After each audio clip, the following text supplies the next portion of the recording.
Hey gun people, talk about a couple of videos here. Just quick little review on a gun stance. This guy's going to shoot this gun here. Turn down the noise here because it's just a bunch of wind.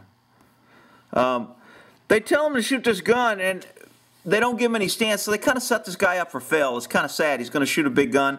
I'm not sure what it is, whether it's 357, 44 Magnum, 500 Smith. I don't know what it is, but it's a large caliber gun. And when he shoots it, it doesn't turn out good. And I'm going to go out why it came out this way. Okay, so why did it come out this way? Let's look at this before he shoots, and I'm going to kind of critique his a few things. We've got a very poor stance here. You notice the body's curving backwards. He doesn't have that aggressive forward stance I'm always talking about. 60-40, 70-30, 70% of your weight, 60% of your weight's on that front foot, 30 or 40's on that rear foot. You have to have that back foot bracing, so any forward pressure, whether you're hit, punched, wind, gun, you're leaning forward and you're resisting that force. For all forces, equal opposite reaction. So when you're shooting a gun and you're pushing out that explosion, all that force to get that bullet moving, the heavier the bullet, the more the force, the more that's coming back. So the better your stance has to be. Grip, very bad. He's gripped very low on the gun. Ideally, when you grip a gun, you should be what's called high on the back strap. The top of his hand should be as high up by the trigger as it can, so it's almost level with the barrel. You tell the barrel's up here, this is where the force and the blow is going to come, and his arm is way down here. And that makes a very hard, almost like a leverage pendulum kind of thing, to where the gun is going to what's called break your wrist, or you're going to limp wrist it. You can't really strong wrist it because you're in a very bad position. His elbow is locked, which is a good thing, so he should have his elbow locked and his arm straight, but because his hand is so low, he can't control the force of this gun coming back. Then you know, compile that with a bad stance. He's leaning backwards, his arm back here, he's got this curved backward stance, his feet are flat, he doesn't have an aggressive fighting stance. You know, it just, the outcome is kind of predictable.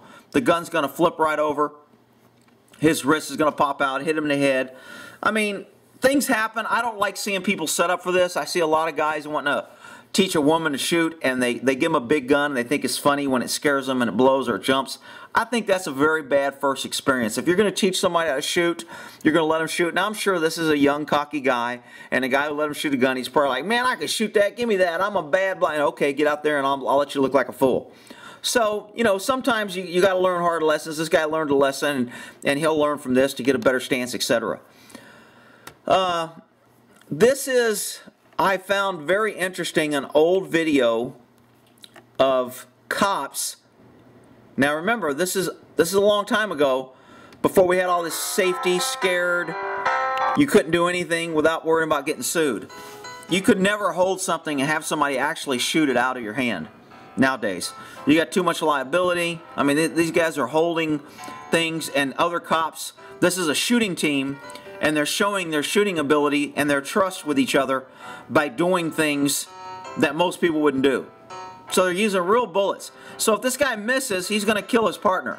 Again, in this day and age, the way times change, that's pretty close. That would never happen today. They're trying to shoot this string. I can't believe they did this. So anyway, okay, a little closer to that guy. But again, you wouldn't do this now. This is a show of trust, camaraderie. They used to do this for their shooting competition. As I said, this is I mean, I just can't believe that these guys actually did this, but they did. And you know, guys will do stupid things in guns, and when you're good and you're cocky, you can do things, you know, but whatever.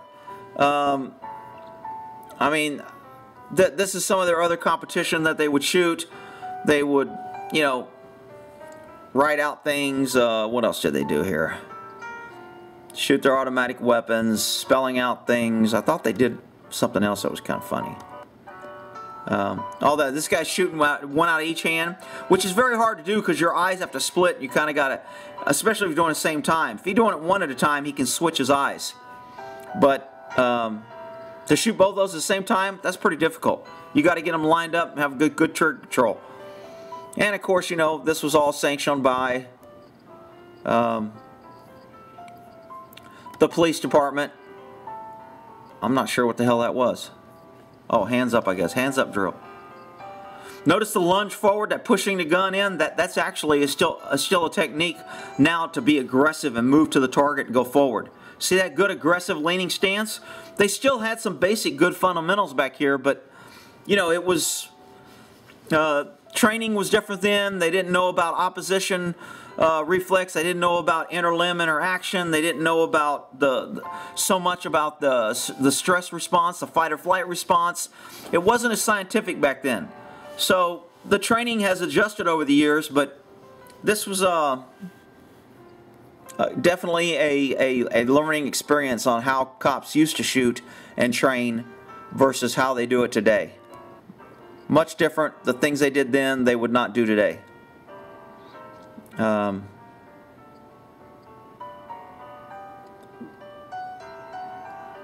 gun stays pretty level for that. So anyway, I thought I would share that. And then this is a great little video of a little girl learning to shoot. I know this is going to drive the liberals crazy, which is why I love it. You shouldn't give a little girl the gun, and that's dangerous. And she should shut up. She's learning how to defend herself, to grow up to be a self-confident, secure woman that don't need to depend on some government to give her a stinking rape whistle to blow when she's getting raped. She's going to learn how to defend herself and how to not be a victim and make some dummy who tries to attack her be the victim. I love this video. This is a great little girl. You go, girl. Different weapons, learning to move and shoot, learning to load, reloading on the move. She's calm, she's learned to control her breathing, she's excited, she's in a hurry. All these are teaching her stressful situations when she's moving. She's reloading on the move.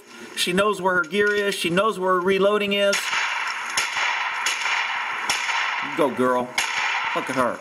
Yeah! You show 'em. I love this video.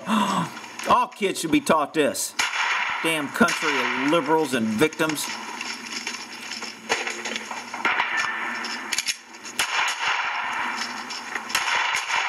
Learning gun safety, learning proper control, proper movement, how to secure guns, shooting under time, stress, movement, different guns, moving and shooting, makes her gun safe, shows it. What a great little video. Alright, we'll end that there on good shooting principles and some bad shooting principles where we started. Hope that helps.